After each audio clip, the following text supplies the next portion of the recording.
Khat, or Mairungi as it's known locally, is a stimulant herb that many in Yumbe district are addicted to. Tell me about this. I see you're I'm chewing Mairungi. Anything? My blunt question was apparently considered redundant.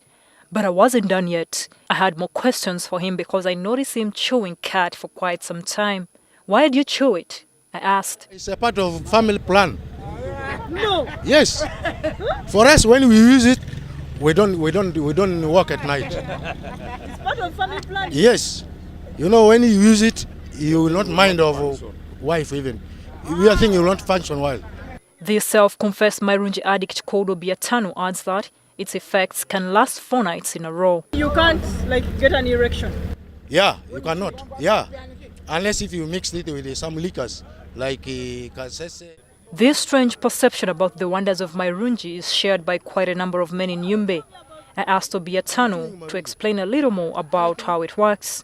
Now, we have a timetable with my wife. Is it clear? Yeah. Anything? No. Another addict I met who entirely agrees with the rather outlandish views of Obiatano is Forward Apelli. You mean you can't function? You can function according to your interest. Apelli says the herb has helped him space his children. It's more advisable than the what? This family pill plan. What I prefer is this drug of mine, chewing Mairungi. I can control myself alongside that. That's the only thing. Wow. But you can't deny it.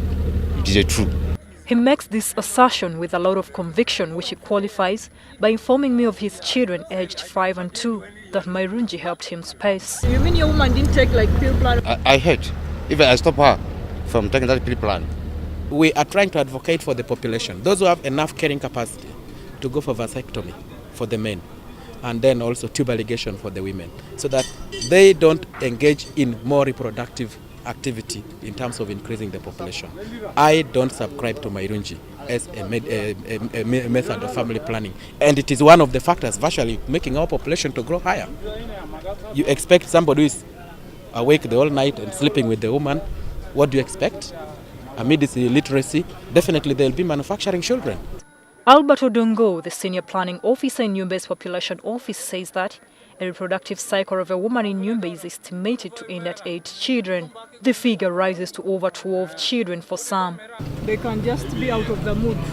I don't think so. I don't think so, Florence. It makes them high and it makes them in the mood. That must be clearly mentioned because it is a drug. Just take somebody drinking alcohol. What next comes into the mind of somebody drinking alcohol? Definitely a woman. And in the process of no protection, a child. And how many children will such a person make when they are not productive, only showing the Mairungi all day long? Indeed, many locals are jobless and convinced that Mairungi helps in controlling the population. But it's also a favorite pastime for many others. So moving along the streets of Yumbe town, you'll notice jaws constantly grinding whatever sap they can squeeze out of the leaves. Others chew and puff at the cigarettes with determination at the same time. It is a trend. There's no business here. That's full stop. For the suppliers, however, there is a lot of business. We meet one in Maracha district a few kilometers away from Yumbe. He plants a lot of the herbs, which he started growing in the early 90s.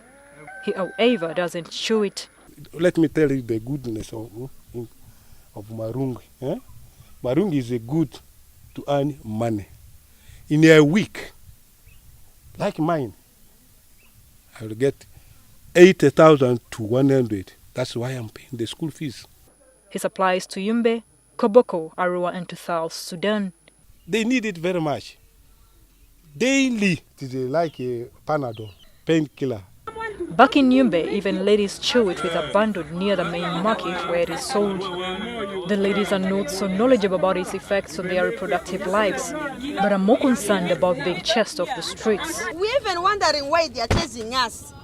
We used to get what food from this thing, we are paying school fees, we are doing everything in this business.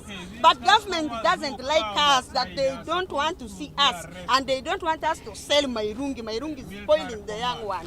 Is it true what they are saying? For me, I see it is not spoiling. We also get everything in it, even smartness, everything. You want government to bring us something which can which can keep us busy. Yes. We beg that actually the government comes up with a clear law such that at least we direct this youth towards productive activity other than sitting down for Mairungi time and again. This youth, however, has a divergent view from the other men about Mairungi serving as a family planning herb. For me, if you are treat, if you don't do sex, I will not sleep. So I don't. Those who are saying that this thing is family planning, they are wrong. Yumbe has a populace of about 578,000 according to the 2002 census, and the authorities are convinced that it has almost doubled over the past decade because it has one of the highest fertility rates in the country. The district, however, doesn't have the needed resources to cater for such a number. The education, health, transport and employment sectors are very much wanting. Florence Naluyimba, NTV.